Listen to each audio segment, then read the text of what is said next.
Praise the lord. ప్రభు అయిన యేసుక్రీస్తు నామములో ఈ కార్యక్రమాలు వీక్షిస్తున్న మీ అందరికీ ప్రేమపూర్వకమైన వందనాలు తెలియజేస్తున్నాం.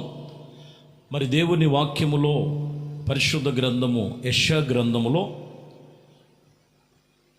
7వ అధ్యాయము 54వ అధ్యాయము 7వ వచనాన్ని చదువుతున్నాను. నిమిషము మాత్రము నేను నిన్ను విసర్జించి తిని గొప్ప వాత్సల్యతతో నిన్ను సమకూర్చెదను. మహా వేదనకరము కలిగి నిమిషము మాత్రము నీకు విముఖుడనైతిని, నిత్యము కృపతో నీకు వాత్సల్యత చూపెదనని నీ విమోచకుడైన యెహోవా సెలవిచ్చుచున్నాడు. నిత్యమైన కృప వాత్సల్యతమును చూపించదను.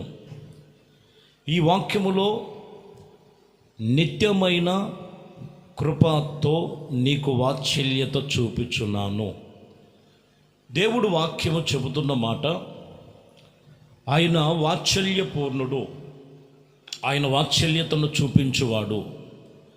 వాత్సల్యత అనే పర్యాయ పదము కనికరము, కటాక్షము, దేవుని ప్రేమ, ఇవన్నీ కూడా దేవుని యొక్క వాత్సల్యత. ఇక్కడ నిమిషము మాత్రమే ఆయన కోపిస్తుంటాడు, ఆయన దయ తరతరాలు చూపిస్తుంటాడు. ఎందుకంటే ఆయన కనికర పూర్ణుడు, ఆయన వాత్సల్య పూర్ణుడు, నిత్యమైన కృపా వాత్సల్యత గలవాడైన, నిత్యమైన కృపా వాత్సల్యత నీ మీద చూపుతున్నాడు. ఈ ఉదయకాలము ప్రభు ఎవరు అనంటే ఆయన వాత్సల్యపూర్ణుడు. విలాప వాక్యములో 3వ అధ్యాయము 23వ వచనం, అనుదినము నూతనముగా ఆయన నీకు వాత్సల్యత పుట్టించుచున్నది, నీవు ఎంతైనా నమ్మదగిన దేవుడవు. చూడండి, అనుదినము నూతనముగా ఆయన మనకు వాత్సల్యత పుట్టిస్తున్నటువంటి గొప్ప దేవుడు, ఎంతైనా నమ్మదగిన వాడు ఆయన. ఈరోజు మనము ఆయన సన్నిధిలో నీవు ఎంత నమ్మదగిన దేవుని వాక్యము సత్యమును విని నీ మీద నిత్యము నూతనమైన వాత్సల్యతను చూపిస్తున్నటువంటి దేవుడు, నూతనమైన కనికరము చూపిస్తున్న దేవుడు, నూతనమైనటువంటి కరుణా కటాక్షము చూపిస్తున్న దేవునికి ఎంతగా నీవు లోబడుతున్నావు. దేవుడు వాక్యం చెప్తున్నటువంటి మాటలు మీరు గమనించాలి. ప్రియమైన దేవుని బిడ్డలారా, వాక్యములో రాయబడినటువంటి ఈ విషయములు మీరు చూసినట్లయితే ఆయన ఎవరనంటే నిత్యమైన కృపా వాత్సల్యతను చూపించగలిగిన వాడు.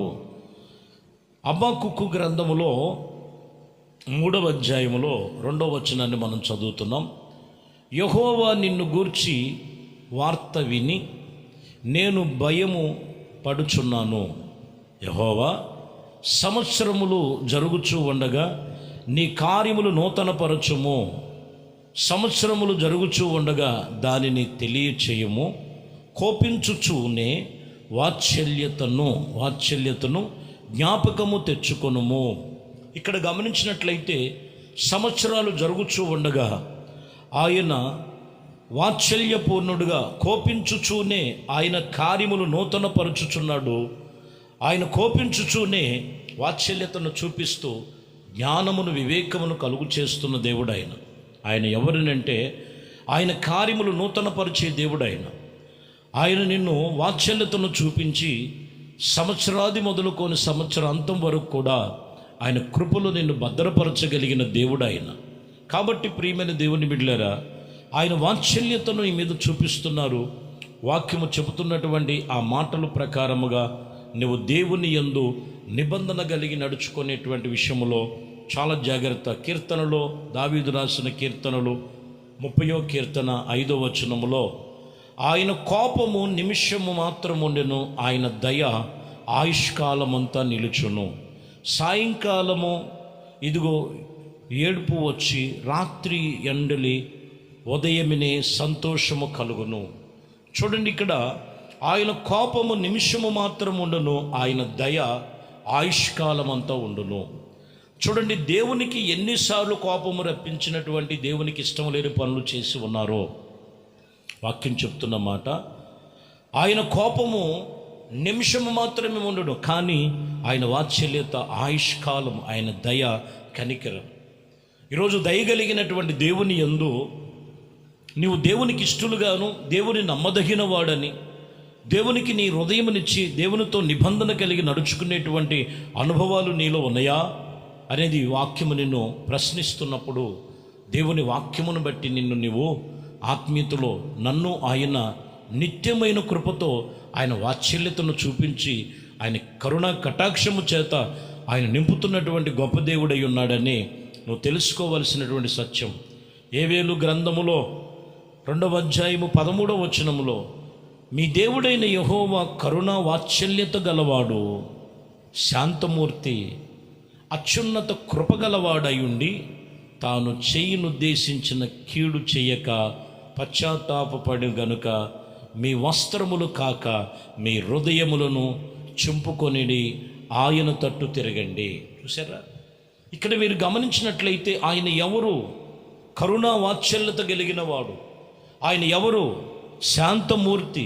ఆయన ఎవరు? అత్యధికమైనటువంటి కృప కలిగిన వాడు. ఆయన అటువంటి కృప కరుణ కటాక్షము కలిగినటువంటి దేవుని సన్నిధిలో మీ వస్త్రములు కాదు చింపుకోవలసింది. మనిషి జీవితం ఏమై ఉందంటే, మనిషి ఆ యొక్క బలహీనతల్లో కొన్ని పరిస్థితుల మధ్యలో తమ మనసులో కలిగేటువంటి వేదన చూసి కొన్ని చింపబడిన అనుభవాలు, కొన్ని పాడు చేసుకునే అనుభవాలు కలిగి ఉంటాయి. కానీ ఇవన్నీ కన్నా ముందుగా నీ హృదయమున మనసును చింపుకొని దేవుని తట్టు నువ్వు తిరిగినట్లయితే ఆయన వాత్సల్యపూర్ణుడు, ఆయన కనికరము గలవాడు, ఆయన శాంతమూర్తి, ఆయన దయ ఆయుష్కాలము సంవత్సరాది మొదలుకొని సంవత్సరాంతం వరకు కూడా సదాకాలము నిలిచి ఉంటుందని దేవుని వాక్యం ఇక్కడ మనకి తేటపరుస్తున్నటువంటి మాటలు.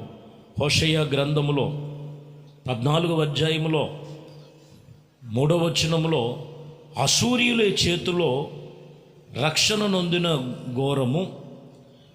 ఇక్కడ మీరు గమనిస్తే అశూరీయుల యొక్క చేత రక్షణ నొంద ఘోరము, మేమింకను గుర్రములు ఎక్కము, మాకు దేవుడు ఇదిగో మాకు ముందుగా ఏ చేతి పనిని మేము చెయ్యమని చెబుతున్నారు.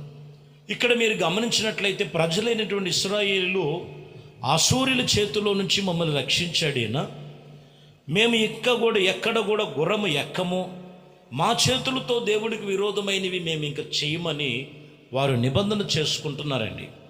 ఈరోజు మనం గమనించాలి, ఈ మాటల్లో మీరు గమనిస్తే శత్రువుల చేతిలో నుంచి మమ్మల్ని వాత్సల్యతతో, అంటే ఆయన కనికరముతో మమ్మల్ని తప్పించాడు కదా. గర్వం అనే గుర్రం ఇక మేము ఎక్కం, గర్వాన్ని మేము తీసివేసుకొని యథార్థమైనటువంటి కనికరము చొప్పున మేము నడుచుకుంటాం. అలాగే దేవుడికి విరోధమైనవి మా చేతులతో మేము ఏమీ చెయ్యము. ఎందుకంటే ఆయన మా మీద వాత్సల్యత చూపించాడు. ఆయన మమ్మల్ని ఆ పతనవస్థలో నుంచి తప్పించి ఆయన రక్షణ మాకు కలుగు చేశాడు.